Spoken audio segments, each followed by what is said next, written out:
when you think about the last 3.5 years, when you think about Adam Schiff, you think about all of what they've put the president through. And you think of all the Russia we've heard through the election, after the election, from mainstream media, from talk show hosts, from nightly news. He's a Russian agent. What does Vladimir Putin have on this guy? No talk about how hard he's been on Russia. No, they make it like they're in bed together. And then you look at this Hunter Biden story, and you have real collusion. You have real evidence.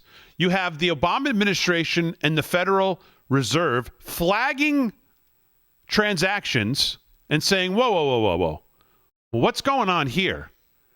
You have people going directly to Joe Biden as he's the vice president going, this is a definite problem.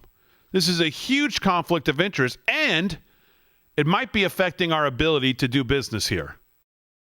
You have people going directly to Hunter Biden saying the same thing. You have more evidence here than Vladimir Putin himself could have given the Democrats on the president if there was any to give. And nobody cares. It barely makes the news cycle.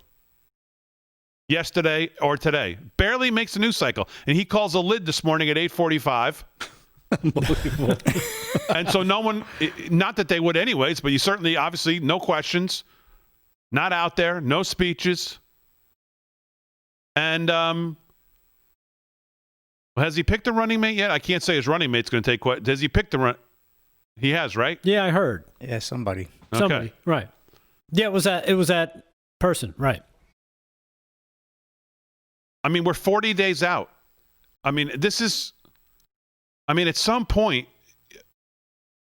are the American people going to let them get away with this? What kind of a candidate campaigns like this? And then who thinks, looking at this objectively, that this is normal, that there's not something bigger going on here? They can say he's doing debate prep or whatever they want to say. But this is not normal. And this story, as I said yesterday, if it comes out a year ago, and you guys can let me know if you agree, he's not the candidate if this story comes out a year ago. Right, yeah, because then you'd have the other candidates who were also running would have jumped all over it and said, you know what, and there's too much here, he'd have to step down. He wouldn't be able to pursue the nomination. It still baffles me that people don't see that this puppet has been handpicked since day one. I mean, think about it. I mean, if Tulsi or Bernie were running, they would at least have a legitimate platform to run on. I mean, this guy he's just a Billy Mays pitchman. I cannot believe anybody is actually considering voting for him. I mean, this should be a shutout. It should be 330 million to 0. That's what this vote should be.